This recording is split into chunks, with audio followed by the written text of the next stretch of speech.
texte de méditation de ce matin, Matthieu 27, verset 35.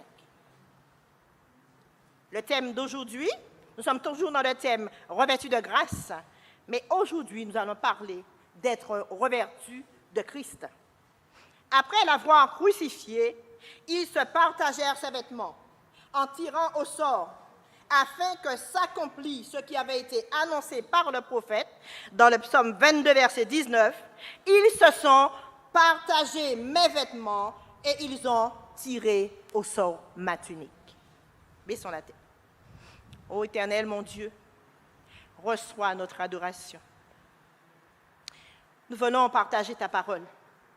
Touche mes lèvres du charbon de ta parole et touche nos cœurs afin de recevoir ta bénédiction. Dans le nom de Jésus. Amen. Le vêtement est le propre de l'homme, le prolongement de sa personnalité. Il est à la fois un ornement, un symbole, et il exprime ou il procure à celui qui le porte un statut social. On pourrait croire qu'il ne sert qu'à couvrir la nudité. Pourtant, à travers toute la Bible, de la Genèse à l'Apocalypse, Dieu a semé dans la symbolique des vêtements de précieuses pierres pour notre salut, de précieuses leçons. Qu'il soit de feuilles, qu'il soit de peau ou de fibres, on peut donc dire, sans se tromper, que lorsque le corps se voile, l'âme se dévoile. En attendant d'être revêtus éternellement du voile de lumière et de gloire, que nos cœurs soient ouverts ce matin afin de recevoir la plénitude de la parole. Tout au long de cette semaine, nous avons vu plusieurs vêtements. Nous avons considéré plusieurs tuniques ou vêtements de la Bible à portée spirituelle. Et nous avons vu aussi leur impact sur nos vies et notre salut. Nous avons premièrement vu le vêtement d'Adam et Ève. Genèse 3, le verset 7.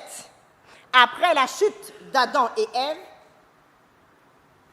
ils ont cherché à coudre ensemble des feuilles de figuier.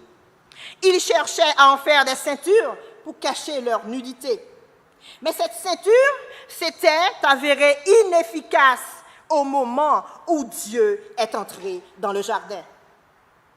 Il a donc fourni à Adam et Ève des vêtements de peau pour revêtir l'homme. Il annonçait, ces vêtements de peau, le sacrifice parfait de Jésus-Christ. Là où le péché a abondé, la grâce a surabondé. Nous avons vu dans Genèse 37, versets 3 à 4, la tunique de Joseph. Oh, c'est une histoire que j'aime. De la honte à la gloire. L'histoire de Joseph est jalonnée de vêtements. Est-ce que vous allez revenir là-dessus? Vous allez voir. Jalonnée de vêtements qui lui ont été mis, mais qui lui ont été enlevés aussi. Joseph est le plus beau type de Jésus-Christ. Amen. Toutefois, sa tunique n'était pas sans défaut. Jésus seul pouvait porter une tunique sans couture et sans défaut. Et je dis à cela, Amen. Exode 3, verset 28 et 2 à 4, les vêtements du sacrificateur. Nous l'avons considéré dans tous les points, parce qu'avec Dieu, tout est précis et tout a sa valeur. Riche en instructions pour notre salut, dans tous les détails à portée spirituelle, il personnifie l'œuvre du sacerdoce de Jésus-Christ dans le sanctuaire céleste et il intercède auprès de son Père pour l'humanité. Et je vais ajouter maintenant. Les vêtements de Dorcas, acte 9, verset 36. Dieu nous a donné des talents. Qui ici n'a pas de talent? Personne n'ose dire devant Dieu qu'il n'a pas de talent. Il va dire peut-être, Seigneur, je n'ai pas encore découvert mes talents. Mais Dieu a un plan pour chacun. Et Dieu a donné des talents, et je dirais des multiples talents à chacun. Nous sommes nés pour servir, même si nous ne voulons pas l'entendre. Nous sommes nés pour servir et pour être au service de Dieu. Dorcas est un exemple vivant de ce qu'on est né pour servir, de ce que Dieu peut opérer dans la vie de quelqu'un qui décide de se donner à lui pour être servi. Le manteau de Bartimée. Oh, j'ai aimé ce manteau. Délivrance émotionnelle. Marc 10, verset 50. Quel que soit ton passé, ton présent, le manteau de la justice de Christ est suffisamment large pour te recouvrir. Quel que soit ce qu'on dit de toi, quel que soit le manteau qu'on a mis sur ton dos, quel que soit le manteau que tu as mis sur toi, pour cacher certaines choses, on parle de carapace. Dieu a le pouvoir de briser cette carapace et te donner sa justice. Amen. Et nous avons vu dans Éphésiens 6, verset 13, l'armure du chrétien. Oh là, il ne nous faudra pas oublier. Il nous faudra travailler là-dessus. Parce que nous sommes dans un combat spirituel et il nous faut des armes spirituelles. L'armure du chrétien, Dieu est précis dans tout ce qu'il fait. Et parce qu'il est précis, cela c'est la manifestation de sa perfection. Nous avons vu en détail les armes du chrétien. Ils sont à notre disposition pour le combat spirituel entre Dieu et Satan. Parfois, nous ne sommes pas conscients de ce combat. Mais tous les jours, nous voyons ce combat par nous-mêmes. Notre plus grand ennemi, c'est nous-mêmes. Et nous ne pouvons rien faire pour nous-mêmes. Et cela, nous devons le reconnaître. Celui qui reconnaît ses transgressions et qui les délaisse, obtient miséricorde. Dieu ne demande que ça. Jésus-Christ est la seule garantie pour être victorieux. Et aujourd'hui, nous allons voir, revêtu de Christ, le prince de notre salut. Nous parlerons de la tunique de Jésus sans couture. Mais je ne puis parler de la tunique de Jésus sans vous parler de la croix. Et particulièrement des 7 paroles de Jésus sur la croix. Durant les 6 heures d'agonie à la croix, de la bouche de Jésus sortirent 7 paroles qui résonnent encore aujourd'hui. Nous les avons minimisées, mais il y a du poids dans ces 7 paroles. 3 d'entre elles retentissent avant la 6e heure, et les 3 autres durant les heures des ténèbres qui enveloppaient la terre ce jour-là. La 4e parole est le centre des 7. Sort durant les ténèbres, elle est pour Dieu, son Père. Et nous allons voir au cours des 7 paroles. Jésus parlait à son Père dès la première parole. Ensuite, au milieu, la 4e parole, il s'adresse encore à son Père. Et il va terminer en parlant à son Père, parce qu'il était connecté à son Père. Et c'est cette connexion qui a fait de lui mon sauveur aujourd'hui. Nous allons nous arrêter un moment. Je surveille l'heure.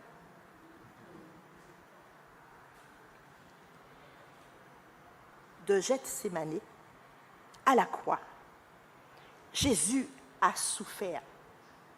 Nous ne pouvons pas imaginer la souffrance que Jésus a eue de Gethsémani à la croix. Alors qu'il était à Gethsémani, qu'il était en train de prier, parce qu'il savait que son heure était arrivée, il a emmené ses disciples pour prier avec lui. Parce qu'il était humain, il avait besoin du soutien de ses frères et de ses disciples. Mais le poids, nous l'avons vu à travers le vêtement du sacrificateur, les épaules. Le poids du péché sur ses épaules. Le poids de quel péché, chers frères et sœurs, chers amis? Je salue les internautes.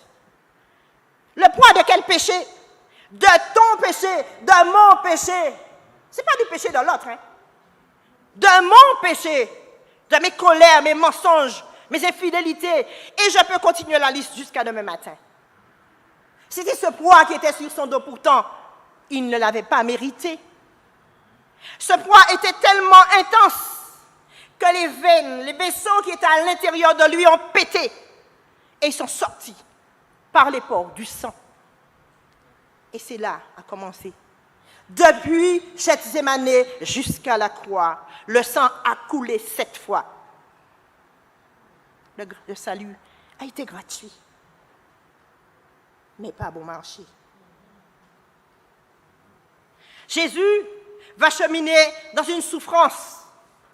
Lorsqu'il arrive au prétoire où il a été condamné à la flagellation et à la condamnation de la crucifixion, ils l'ont flagellé. Ce n'était pas avec un petit morceau de bambou. Hein? Le fouet, au bout de chaque lanière, il y avait un morceau de métal et un morceau d'os. Et lorsqu'on le frappait et qu'on faisait descendre, il a dit dans Psaume 22, « Ils ont fait de mon dos un sillon. » Vous imaginez le sang en train de couler dans ces sillons? Jésus-Christ l'a souffert pour moi. Il a souffert pour vous. Et il a continué. Il a marché sur le chemin de souffrance de Golgotha. Il n'avait plus de force à un certain moment. Et là, Dieu lui a envoyé du secours par Simon de Cyrène. Mais il a continué. Il devait aller jusqu'au bout. Et lorsqu'il est arrivé au pied de la croix où il devait subir cette crucifixion, et pourquoi la crucifixion? Parce que Jésus a été condamné pour blasphème. Alors que c'était un mensonge. Mais pourquoi crucifier? Parce que on crucifiait les malfaiteurs, ceux qui avaient commis des choses tellement mauvaises qu'ils ne méritaient pas de vivre, mais particulièrement, ils étaient sur une croix. Remarquez que leurs pieds ne touchaient pas le sol. Parce que pour certains, le sol était tellement sacré que leurs pieds de malfaiteurs ne devaient pas toucher le sol. Et c'est pourquoi ils ont été élevés sur le bois pour la crucifixion. Jésus était au milieu de ces deux larrons. Pourtant, il n'avait commis aucun crime, mais il a été condamné, comme parfois on vous condamne, même quand vous faites du bien. Jésus l'a subi à la croix. Il a été percé, ses mains ont été percées, son pied a été percé, le sang a coulé encore. On lui a mis la couronne d'épines, le sang a coulé, on lui a tiré la barbe, le sang a coulé aussi. Et Jésus est là, crucifié sur la croix, avec deux larrons, un à droite et l'autre à gauche. Oh, la première parole de Jésus sur la croix, « Père, pardonne-leur, car ils ne savent pas ce qu'ils font. » Comment comprendre cela? Jésus est en train de souffrir.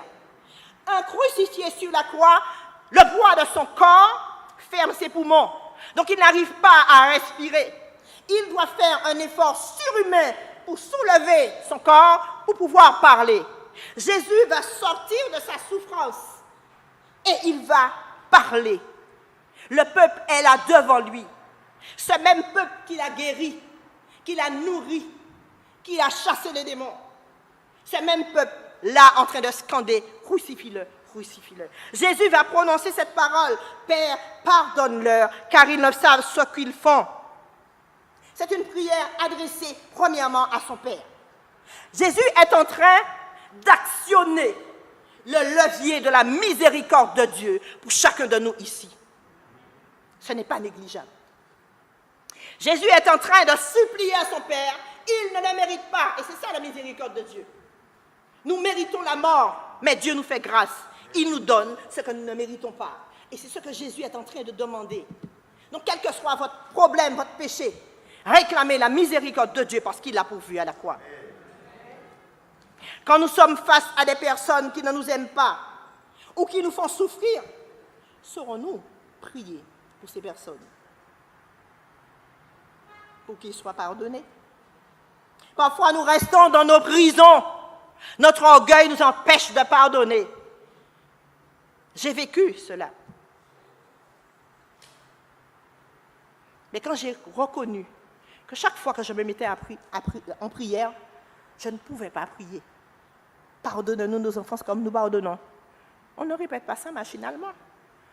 J'ai crié à Dieu et je lui ai dit, Seigneur, il te faut arracher ça dans mon cœur. Et chaque fois que je voyais cette personne qui m'avait fait du tort, mon cœur battait la chamade. qu'il y avait encore de l'amertume dans mon cœur. Mais ce matin-là, lorsque je suis montée dans les escaliers de l'église et que j'ai regardé cette personne, je n'ai pas senti de battement de cœur. Et je savais que Christ m'avait pardonné. Et j'ai marché en face. Et là, c'est cette personne qui a tremblé. Mais je lui ai dit, Dieu t'a pardonné. Et Dieu m'a libéré. Si vous avez encore ce pardon, ce non-pardon, demandez à Dieu de vous libérer. Là, il a crié à son Père pour que nous soyons libérés. Deuxième parole de Jésus, Luc 23, verset 43. Je te le dis en vérité, aujourd'hui, tu seras avec moi dans le paradis. Il y a eu beaucoup de spéculations concernant cette phrase. Mais Jésus ne pouvait pas dire qu'il sera aujourd'hui dans le paradis, alors que lui n'y était pas. Qu'est-ce que Jésus voulait dire au larron? Il voulait lui dire, aujourd'hui, grâce à mon sacrifice, parce que tu as reconnu que je suis Jésus-Christ. Et à ce moment-là, c'était la plus belle prédication que Jésus-Christ a faite. Sur la croix, à ce moment-là, in extremis, le larron a accepté Jésus comme sauveur personnel. Jésus voulait lui dire, je suis la garantie de ton salut. C'est ça qu'il voulait lui dire. Aujourd'hui, tu peux être certain que ton salut est garanti. Parce qu'au fond de lui, il savait qu'il aurait été jusqu'au bout. Alors que nous sommes nous-mêmes en souffrance, sommes-nous capables de partager une promesse de l'Éternel à d'autres et leur donner l'espoir? Troisième parole, Jean 19, versets 26 à 27. Jésus, voyant sa mère et auprès d'elle le disciple qu'il aimait, il dit à sa mère, « Femme, voici ton fils. » Puis il dit au disciple, « Voici ta mère. » Jésus est suspendu à la croix, mais son regard descend au pied de la croix, parce que sa mère était là. Mais Jean, le disciple, était là. Les autres disciples étaient plus loin parce qu'ils avaient peur des pharisiens. Mais Jean était là, à côté de sa mère. Et Jésus regarde sa mère. Il va penser à tout ce qui va se passer après sa crucifixion. Elle va perdre un fils qu'elle aime. Et Jésus va se soucier. Il va encore prendre un peu d'inspiration pour avoir la force de parler. Et il va dire à Jean, femme, à Marie, femme, voici ton fils. Puis il dit aux disciples, voici ta mère. Jésus savait qu'il pouvait donner cette responsabilité à Jean parce qu'il connaissait son cœur. Et il savait qu'il aurait pourvu aux besoins de Marie. Oh, extraordinaire! Et cela doit nous interpeller. Dieu nous a donné des parents et nous devons en prendre soin.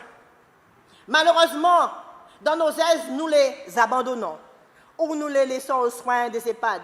Gloire à Dieu qu'il y ait des EHPAD pour pouvoir les recueillir. Parfois, c'est à cause de notre orgueil, de quelque chose qu'ils nous ont fait. Et le non-pardon est là. Mais écoutez-moi bien. Lorsque nous restons dans ce non-pardon, notre vie ne peut pas avancer. Le pardon est une puissance qui libère. Et Jésus-Christ l'a dit à la croix. Donc, allez à Christ, demandez-lui d'enlever ce non-pardon.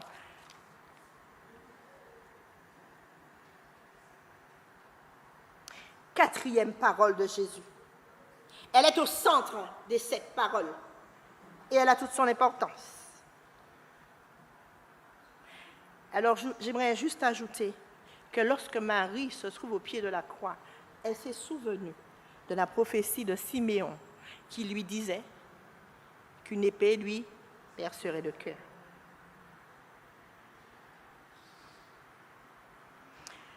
Jésus va crier « Mon Dieu, pourquoi m'as-tu abandonné ?» Jésus dépend de son Père.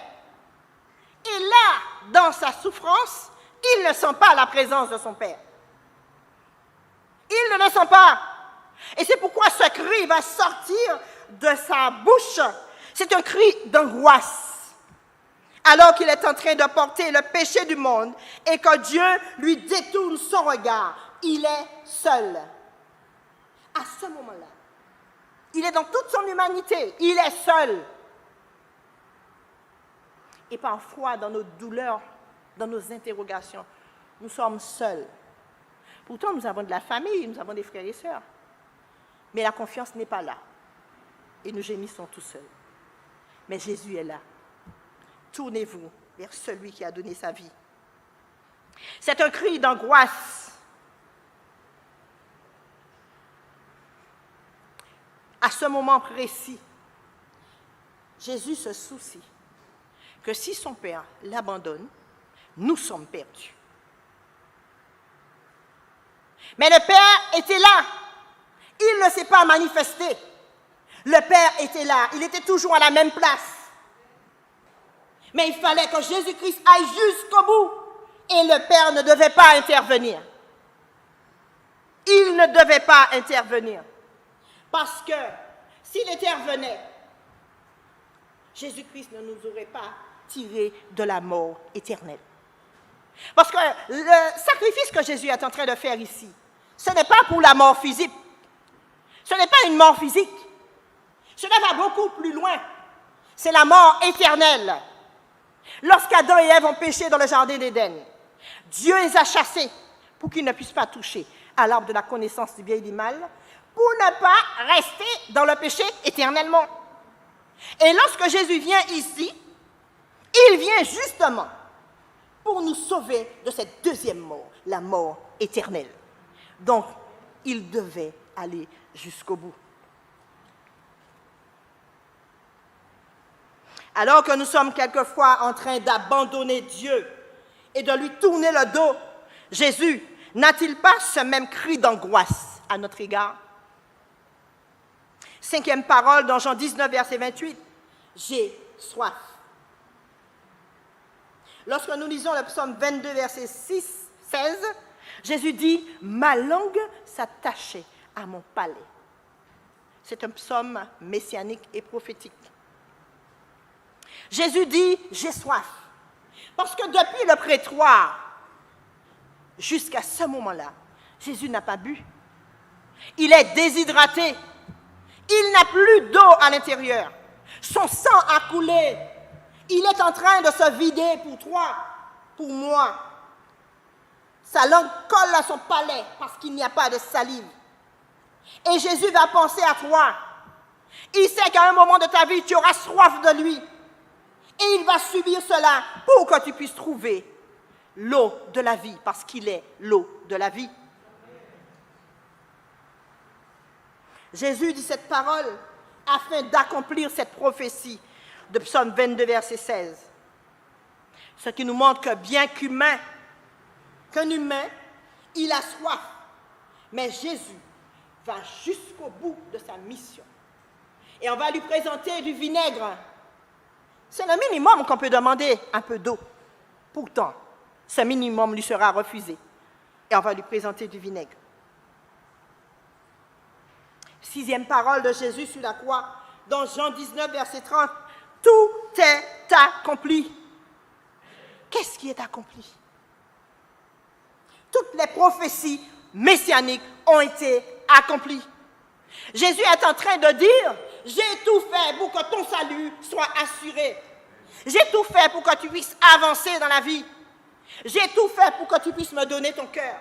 J'ai tout fait pour te libérer de ta prison du non-pardon. Et je peux continuer la liste.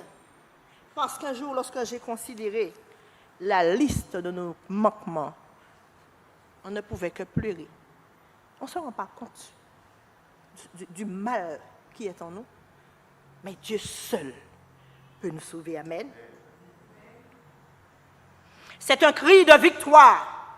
Apparemment, on a l'impression que ce n'est pas un cri de victoire puisqu'il est en train de mourir.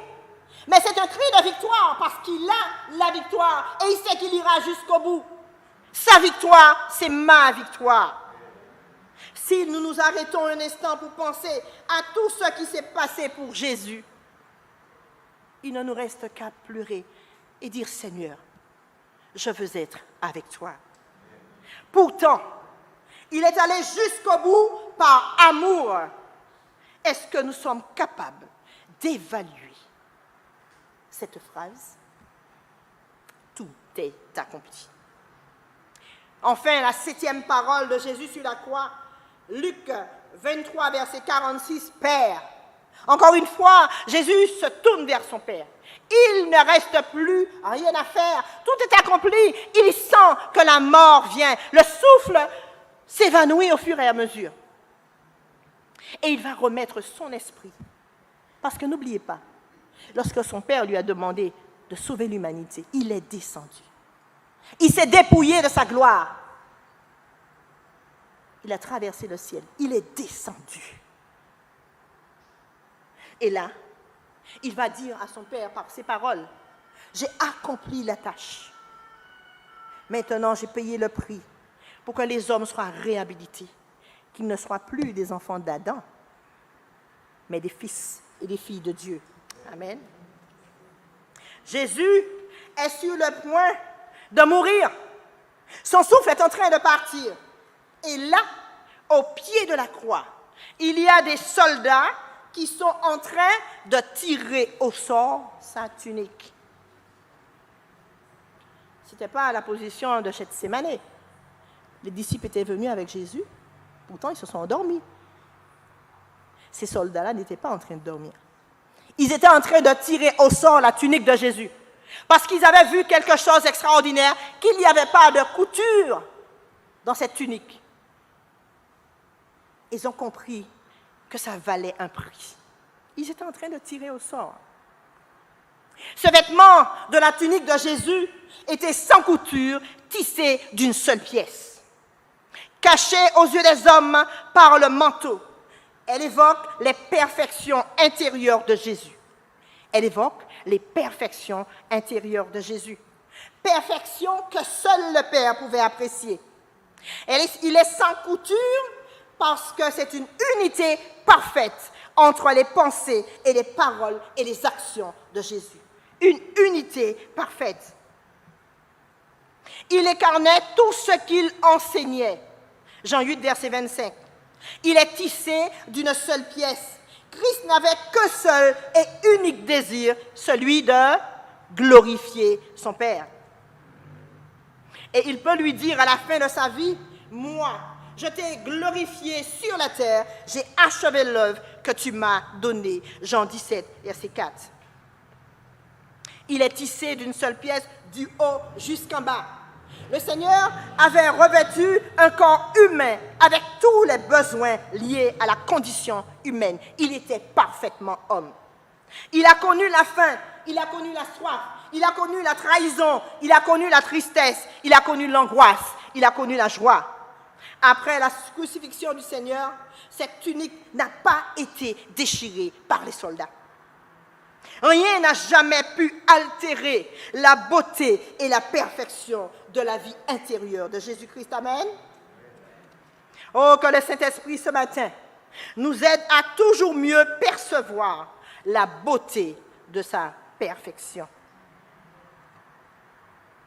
Tout au long de cette semaine, des feuilles de figuier à Adam et Ève, de l'armure du chrétien en passant par la tunique de Joseph, la robe sacrée du souverain sacrificateur, les vêtements de Dorcas, le manteau de Bartimée. C'est un véritable défilé de mode que nous avons vu cette semaine, n'est-ce pas?